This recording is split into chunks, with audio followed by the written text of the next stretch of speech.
آج عمران خان پیش ہوئے ہیں اور آپ نے یہ اس وقت دیکھ رہے ہیں ہم کارڈ یہاں پر لگا رکھا ہے، کیا لکھا ہوا کارڈ پر اور کیوں اس کو آپ اٹھا کر عدالت میں آئے ہیں؟ آپ کو بہتر پتہ ہے میں نے کیا لکھا ہوا ہے، لیکن یہ پاکستان کی عوام کی اور میرے سمیت ہر ایک انسان کی 22 کروڑ عوام تو میں نہیں کہہ سکتا ہوں، لیکن کم از کم 15 کروڑ عوام کے دل کی یہی آواز ہے۔ انشاءاللہ اگر اس کے بعد ہمیں کچھ امید نظر نہیں آتی، اگر عمران خان کے ساتھ کچھ ہو گیا، یہ ہماری آخری امید ہے، اس لحاظ سے میں نے یہ پلے کارڈ اٹھائے ہوئے ہیں۔ معاملہ نااہلی کی جانب بڑھ رہا ہے، نااہلی کے لیے توشہ خانہ کا سہارا لیا گیا ہے اور روزانہ کی بنیادوں پر سماعتیں بھی ہو رہی ہیں۔ نااہل ہو جاتے ہیں، آپ کے جو لاسٹ ہوپ آپ نے لکھا ہے، نااہل ہو جاتے ہیں اگر عمران خان پہ نااہل ہو بھی جائیں تو اس سے کوئی فرق نہیں پڑتا، لیکن ووٹ پھر بھی عمران خان کا ہے۔ انشاءاللہ پی ٹی آئی کو ووٹ ملے گا۔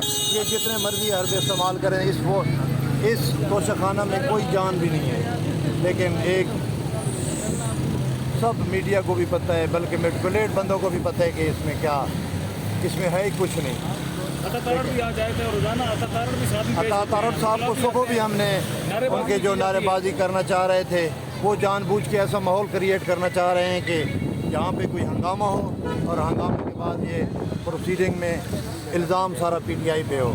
لیکن دیکھ لیں کہ پی ٹی آئی چیئرمین اپنے کہیں آتے ہیں اور احترام کرتے ہیں، عدالتوں میں آتے ہیں اور آ کے واپس چلے گئے ہیں ابھی انشاءاللہ۔ توشہ خانہ کا مستقبل کیا دیکھ رہے ہیں؟ کچھ نہ کچھ نکلے گا اس کیس میں سے؟ لیگلی تو کچھ بھی نہیں ہے، اگر یہ کرنا چاہیں تو بہت کچھ ہے۔ پی ڈی ایم تو بہت زیادہ پر امید ہے۔ پی ڈی ایم تو بہت پر امید ہے اور ہونا بھی چاہیے اسے، کیونکہ ان کا ساری پوری سیاست، زندگی کی پوری سیاست اسی داؤ پہ لگی ہوئی ہے۔ آپ کو کیا لگتا ہے عمران خان کے اوپر 200 سے زیادہ مقدمات درج ہو چکے ہیں، کیسز ہے، کس کیس میں اس کو نااہل کیا جا سکتا ہے؟ یہی ہیں یہی سیم توشہ خانے کے علاوہ تو اس کے سب چیزیں پہلے بھی سپریم کورٹ ججمنٹ دے چکی ہے 9 مئی پہ بھی، کہ وہ ایک بندہ جو کسٹڈی میں ہو، جو ٹیلی فونک بھی استعمال نہ کر سکتا ہو، وہ کیسے ہو سکتا ہے کہ وہ انسٹرکشن دے یا وہ اپنے ورکر اور اس کو گائیڈ کرے۔ جو جج صاحب جو ہے توشہ خانہ کیس کو ڈیل کر رہے ہیں، کیا آپ کو کچھ امید ہے ان سے کہ آپ کو ریلیف دیں گے یا نہیں؟ اخلاق کا تقاضا تو یہ ہے کہ جب ایک چیز عدم اعتماد ہو جائے تو اس کو خود ہی ایک سائڈ پہ ہو جانا چاہیے، لیکن پھر بھی بہت اچھے جج صاحب ہیں، ہم نے ان کے ساتھ بہت کام کیا ہے، انشاءاللہ اچھی کی امید رکھنی چاہیے۔ کیا وجہ ہے کہ جو توشہ خانے کیس کو ڈیل کر رہے ہیں وہ زیادہ بائسنس شو کر رہے ہیں اس کیس میں عمران خان اصل میں وہ ساری چیزیں آ گئی ہیں کہ فیس بک اکاؤنٹ سب کچھ ان کے وہ سامنے آ چکے ہیں، لیکن اس کے باوجود وہ اگر سن رہے ہیں تو ہم پر امید ہیں انشاءاللہ۔